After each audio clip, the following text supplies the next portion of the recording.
Deuxième question donc. Encore un QCM, j'espère. Ouais. Bah oui, vous adorez ça. Bon. Le soir du second tour de la présidentielle, vous serez satisfait si François Fillon est élu, Marine Le Pen est élue, Emmanuel Macron est élu, Jean-Luc Mélenchon est élu, Manuel Valls. Vous avez noté la subtilité de la question, c'est-à-dire qu'en fait, on se demande pour qui vous allez voter. Non, parce que vous ne pouvez pas, parce qu'il y a un certain nombre de ces candidats qui ne seront pas au deuxième tour. Donc, il est possible Lesquels bon, je ne serai, le soir du second tour de la présidentielle, je ne serai pas vraiment satisfait. Disons que si Manuel Valls franchit le cap du premier tour... Mais de la primaire déjà. C'est déjà une gagne des primaires. Ouais, même le premier tour de la primaire. Oui. Ce qui est, si vous voulez, très hypothétique, voire improbable. Il est possible, ma décision n'est pas encore prise, que je vote pour lui précisément parce qu'il a su tenir sur la question essentielle de la laïcité une position intransigeante. Mais je ne ferai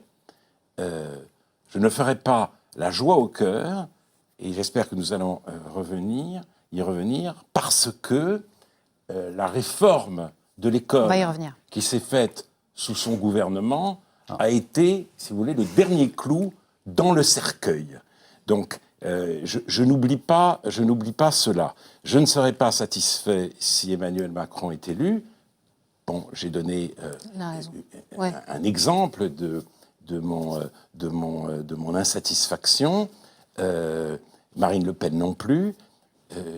Jean-Luc Mélenchon, je considère que c'est un tribun qui a des qualités absolument remarquables, qui pourrait avoir une très grande puissance d'incarnation.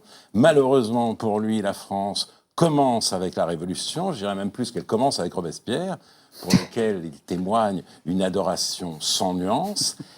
Il a une passion aussi pour un certain nombre de dictateurs d'Amérique latine, comme le défunt Chavez. Donc j'ai quelques réserves très fortes à son égard. Pour ce qui est de François Fillon, je pense qu'il a mené une bonne campagne à partir du moment où il a compris que les seuls problèmes de la France n'étaient pas des problèmes économiques. Ça, je crois qu'il a marqué des points. Donc, je lui en suis reconnaissant. Je suis sensible à ce tournant dans sa campagne. Mais là où, sans doute, je me distingue d'Éric Zemmour, son tropisme poutinien m'inquiète quelque peu.